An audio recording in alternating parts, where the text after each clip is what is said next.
Good morning. Thank you for coming. I'm Fentress Driscoll, and I have the honor of serving as the Democratic leader of the Florida House of Representatives.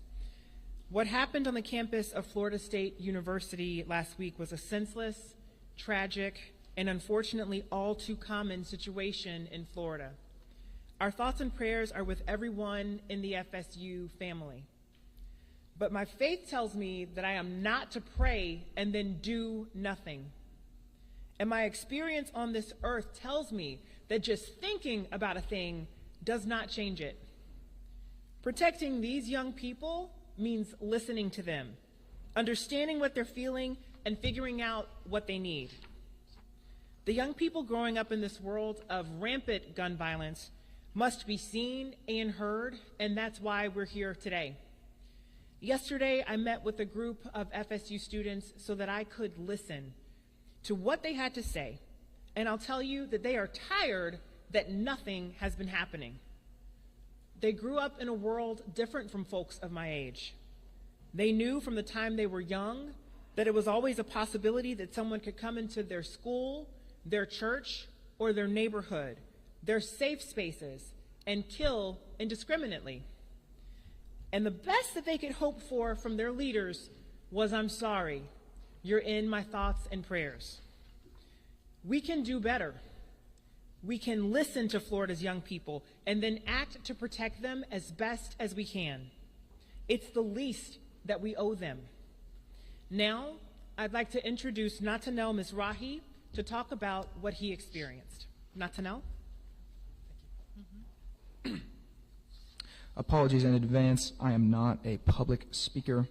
However, I am a student. My name is Natanel Mizrahi.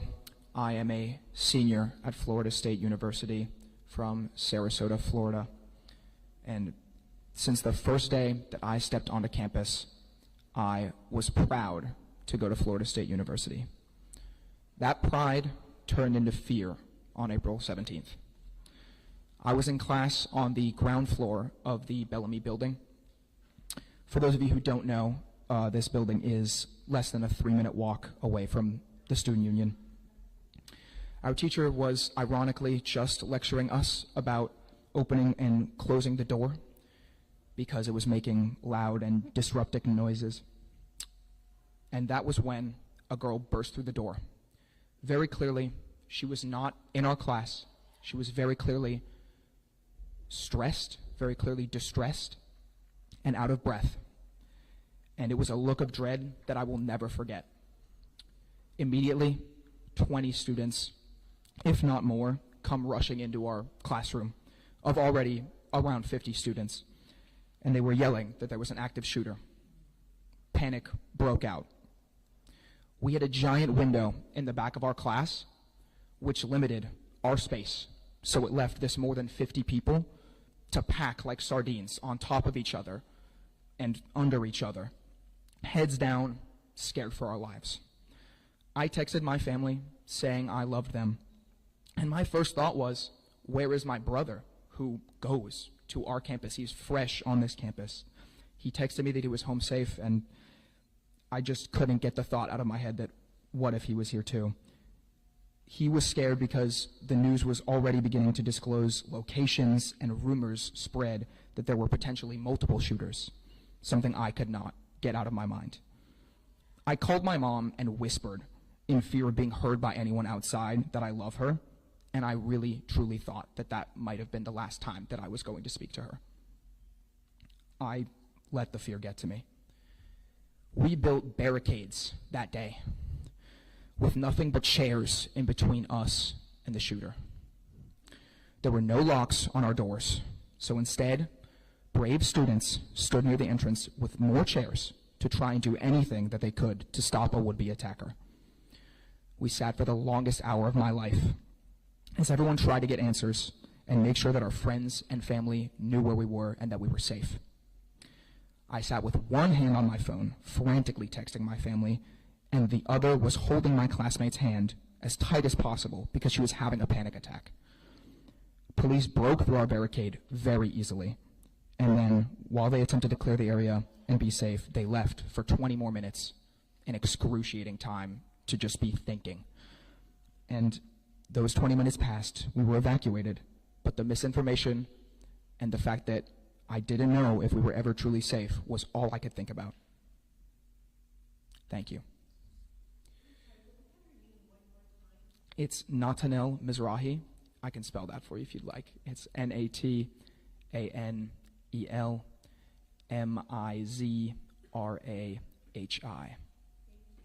Of course. And now I would like to hand things over to my friend Andres.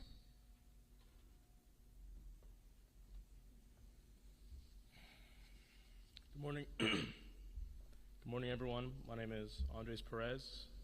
Born and raised in Orlando, Florida, I serve as the chapter president of Student Cement Action at Florida State University. Words cannot describe the rush of emotions that I, including myself, my community, are still feeling just even days ago. One of the most life-changing and horrifying events unfolded, not just for myself, but for so many others in our community. It was just a normal day. I woke up, I got ready for class. Around 11:35 a.m., I was just sitting in my classroom in the Bellamy building. Attendance was taken, and we started going over the week's assigned readings. That changed around 12:01 p.m. An alarm sounded throughout the building. At first, I thought it was a fire alarm. But then one of my classmates acted quickly, and suddenly the screen in front of us in our class flashed with the warning, Florida State University, active shooter, seek shelter. Panic set in. The lights were turned off, the door was barricaded, and we all hid in silence. My first instinct was to text my family. I messaged my girlfriend,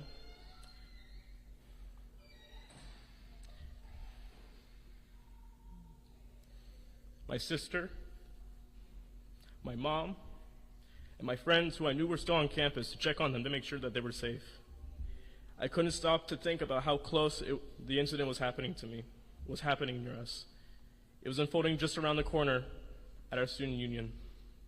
I was afraid, deeply afraid, that someone, for reasons we may never fully understand, could have put myself and so many others in harm's way. Luckily, within 10 to 15 minutes, law enforcement arrived. They swept our building to make sure there was no active threats. We were escorted checkpoint to checkpoint, to building. There was so much confusion, misinformation about what was going on, who was hurt, how many, and why. But once I got the all clear, my first thought was, what can I do and how can I help? When I transferred to Florida State University just last fall, I never thought I'd find myself locked inside a classroom, texting loved ones, unsure if I'd ever see them again. And while myself and many others made it out safely, we lost two incredible souls, and many others still recovering. And that's why I refuse to stay silent. As a leader, I carry the weight of this moment and turn it into purpose. We owe it to the victims, not just here at Florida State University, but across Florida and across our nation, to make sure that this doesn't happen again. Florida lawmakers throughout the session have been actively trying to weaken gun safety laws, including lowering the age limit to purchase firearms from 21 to 18, a reversal of a reform passed after the Parkland shooting. I need to remind you that many folks who were there, who were in the community, went on to attend Florida State University and once again experience another mass shooting. I'm calling upon everyone to please take action with us. Call your state senators, demand that they oppose any legislation that puts public safety at risk. Our generation deserves better. We deserve to feel safe in our schools, our communities, and we deserve a safe future. Thank you for allowing me to speak. I would love to call upon my good friend Simon to the podium.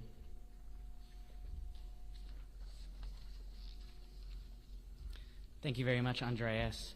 Good morning, everyone. My name is Simon Monteleone. I am a freshman student at Florida State University, and I am from Cape Coral, Florida, down in SoFlo. I am also, unfortunately, carrying the title of a school shooting survivor. At around 12 p.m., Florida State University issued a campus-wide alert. A school shooter was on campus, actively attacking my fellow students. That alert is something no one ever wants to hear. Except it became a reality for every single student on Florida State's campus. My own personal experience of this traumatic event started inside Bellamy, a building only 300 feet south of where the shooter was occurring.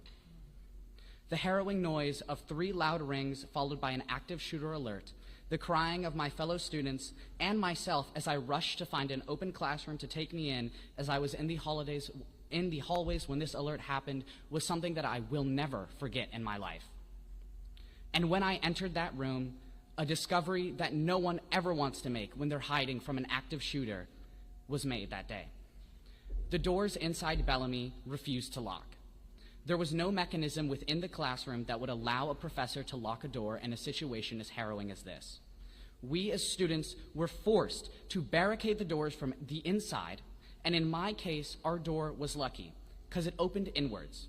But in many cases across Bellamy, the doors opened outwards and the barricades would be rendered useless. The fact that the doors didn't lock and that some doors opened outwards, which in effect ruins the purpose of barricades, should not have ever been an issue at Florida State. We needed those locks on our doors. We needed our students to be safe, and in that time of need, our students could not feel safe. I don't ever want to have to enter a classroom in a situation like that again and have to know that the locks inside our doors are not managed by our professors, even in times of school shootings. And I ask that all of you take a second and advocate for the universities across Florida and across America that will face those types of issues and advocate for door locks inside the university classrooms. I'd now like to introduce Madeline Probst, my dear friend, who was also in this event. Hello everyone, my name is Madeline Probst. I am a freshman at Florida State University, and I am from Orlando, Florida, very proudly. There is no doubt in my mind that this tragedy was both senseless and preventable. And although it is not a political issue when a mass tragedy happens, it becomes political when it is enabled by poor policy. Because of a lack of proactive planning and poor policy at the hand of our legislators, there are 2 people who are dead who shouldn't be, 6 people in the hospital who shouldn't be, thousands of students who no longer feel safe on campus, and a community that is still reeling from a senseless act of violence, and no amount of thoughts and prayers is going to fix that. We are asking that Florida State put locks on the doors, and that we have trainings for professors and TAs on how to respond to an active shooter situation, because in a state where gun violence is as normalized as it is in the state of Florida, there is no reason why our doors do not lock and why our professors do not know how to respond when there is someone with a gun less than 100 feet away. We are asking that the legislature put appropriations towards mental health intervention and advocacy services and appropriations towards these trainings so that they can be provided on all college campuses. The person who decided to commit this act of violence was not mentally well. No mentally healthy person shoots up a school. And there is no doubt in my mind that there could have been steps taken, some sort of red flag, some sort of intervention could have been taken to stop this before it got to this point. And regardless of where the blame lies, there wasn't. He was allowed to continue on about his time at Florida State after years of hateful rhetoric and years of what should have been red flags. And because no one said anything and no one did anything, on Thursday 2 people died and my friends ran for their lives. We're asking that federally Congress make moves to reinstate the Office of Gun Violence Prevention, which worked on policy research and different resources for survivors, because if that office had existed, then maybe, just maybe, there could have been some sort of policy pushed through at the federal or the local level in order to stop this before it occurred, because at the end of the day, poor policy enabled this tragedy. And we are asking that next legislative session, we move to amend safe storage laws that require safe storage of all loaded weapons if there is a minor under 16 in the household, to have the requirements apply to any household that has any person who cannot legally obtain a firearm on their own. The time for thoughts and prayers has passed. It is time for policy and change, because while thoughts and prayers can put Band-Aids over a bullet wound, they will do nothing to stop the next bullet from shooting. I am here to ask if this is not what it takes to get more policy. Were 2 people dead not enough? And how many lives would it have taken in order for better policy to be taken? How many people had to be shot in order for you to take this seriously? And how many people had to be injured before we can see any real change in this country? And with that, I would like to give the podium back to Leader Driscoll. Thank you. We'll get you the spellings after. Thank you so much. Thank you, Madeline. Thank you, students.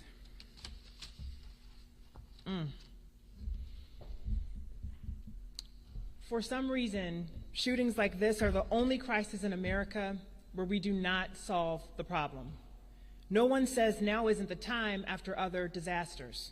Hurricanes, airplane crashes, economic collapse, wildfires, any other crime. Every one of those deserves and receives an immediate response. They receive action. But shooting after shooting, we're told to wait. And all we hear are thoughts and prayers. And I'm sensitive to not politicizing an issue, but year after year, we file good, common sense bills to help make our communities safer. And unfortunately, they don't even get a committee hearing. And it doesn't matter if the latest mass shooting was a week ago or a year ago or 3 years ago, it never seems to be the time to talk about gun violence. I have no illusions about the political realities here in Tallahassee. My party's in the minority, but we were also in the minority when the legislature passed transformative legislation to try to keep communities safe after the massacre in Parkland. So I know we can work together to find common ground. We can find solutions that protect both our Second Amendment rights and our neighbors, and of course, that protect our young people. The first step, we need to stop going in the wrong direction. We need to stop going in the wrong direction. This legislature can stop passing bills that make us less safe. We can say no to undoing the good bipartisan law passed after 17 people were killed in Parkland. It was a success, and it has helped to keep Florida safer. We'll never know how many lives it saved. Then we can take a serious look at ideas that can help make our communities safer while not infringing on our Second Amendment rights. Ideas like the ones we heard here today from these FSU students. And at this time, we can open it for questions.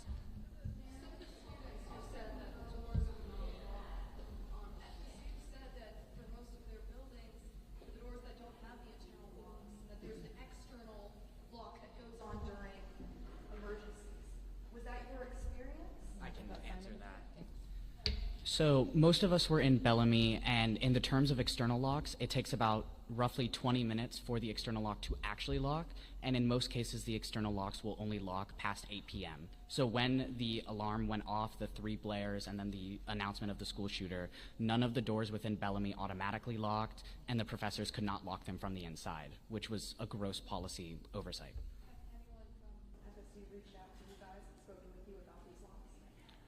I have personally not received anything, but I'm sure President McCullough has reached out.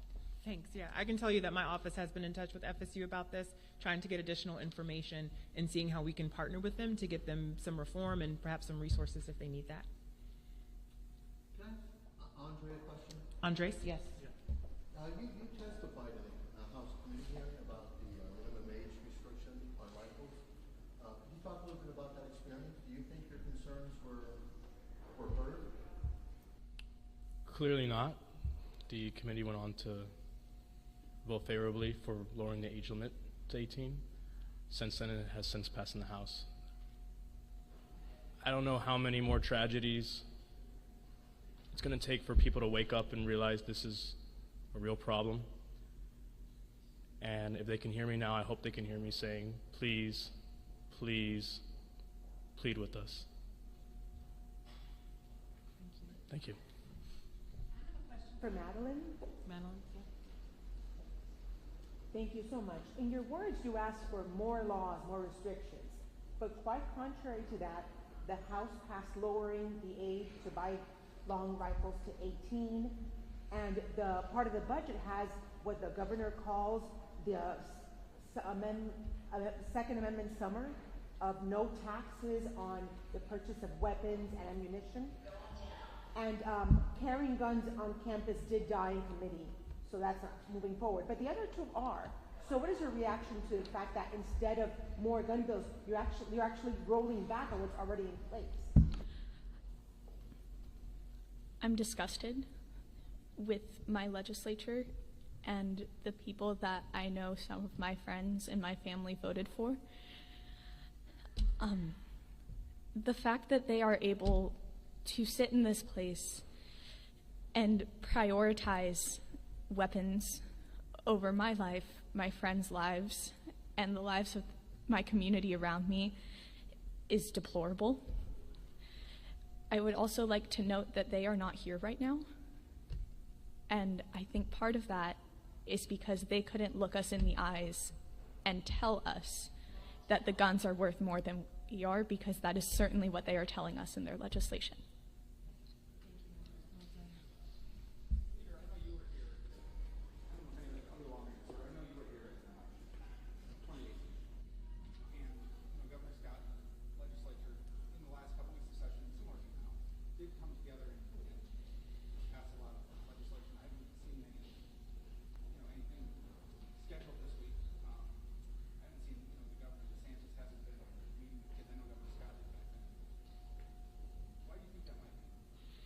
And so I wasn't here in 2018. I was elected in 2018, and 2019 was my first session, but I remember it very clearly as I was running for office and in the political process then. And I think the only difference is that it seems like the governor is desensitized to this. I mean, we saw the comments from President Trump that to me was such a slap in the face to these students and to everyone in this community who's been impacted by this gun violence. And I think it just speaks to the fact that our priorities are just totally messed up. If we can't prioritize protecting our kids, if that can't be our number one priority, and I'm talking about actually protecting our kids, not just in name, not just calling something parental rights, but really undermining our young people, but I mean really protect them, really protect our communities with looking at some of the common sense gun reform that our community wants, like expansion of red flag laws, like safe storage, like universal background checks, then really what are we doing here? Seems to be a lot of positioning and partisan politics and nothing to keep our community safer. Are you surprised the governor hasn't publicly addressed those outside of the video he posted on social media on Thursday? I wish I could say I was surprised, but I'm not. I guess more than anything, I'm just disappointed. The governor seems more concerned about protecting the reputation of Hope, Florida than he does about protecting the safety of our kids. I had a question for the students. Have you all requested a meeting with the legislative leaders and the governor? Have you gotten any sort of response from them? I have requested a few meetings, but almost immediately Leader Driscoll's team reached out to me. Like, genuinely, they've been amazing just to see what changes we could think of and putting this together so that we could share our stories.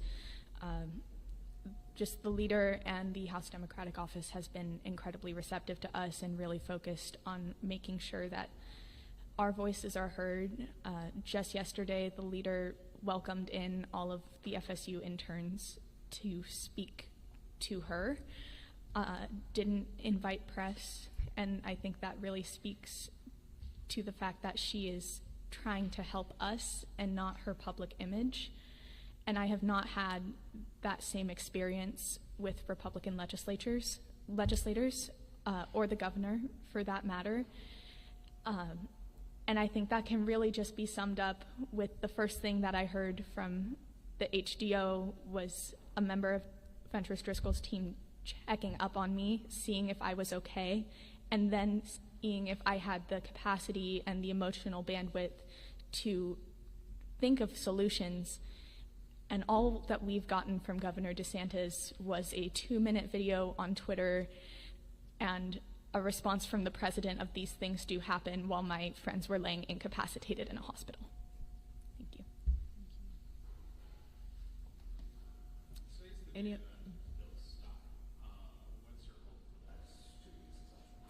Well, particularly with respect to these bad gun bills, it's my hope that the Senate continues to act like the Senate and stop extremist legislation.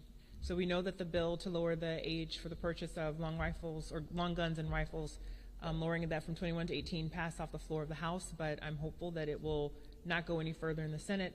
And I'm also hopeful that the Senate is watching what happened with the bill that would repeal a prohibition on purchases of ammunition during states of emergency, and also make sure that that bill does not continue. You know, we're facing real crises in our state. We're facing a crisis of safety. We're facing a crisis of property insurance. We're facing a crisis of affordability. Nearly 40% of our children are on Medicaid. We have some real issues that we must get down to business and address those. And I hope that that can become the focus of our legislative session going forward.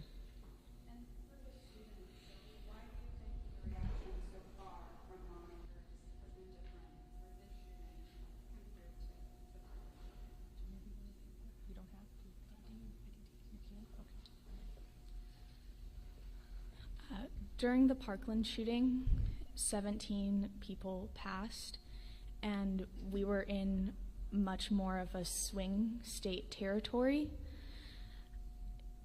Coming off of the 24 election, we are seeing gun bills that are so radical, so on the radical right, that they are getting killed in the reddest supermajority that this state has seen in quite some time. I think that the reason that we're not seeing as big of an outcry, because this is about as close to home as you can get to legislators. The shooting happened about a mile away from where we're standing right now. There is no shame in bad gun legislation anymore. These people campaigned on the Second Amendment. They campaigned on lowering restrictions on guns. And they know what happens when you lower restrictions on guns. They know what happens when you make it easier for young people and people who are mentally ill to have guns, and that is the type of legislation that they have been trying to pass. Part of me hopes that the reason that they're not out here right now is because they're ashamed to have even thought to have open campus carry and to lower the gun age after this mass tragedy has just happened. But the more rational part of me has to assume that because it will not affect their donors, it will not affect their votes, that they simply do not care.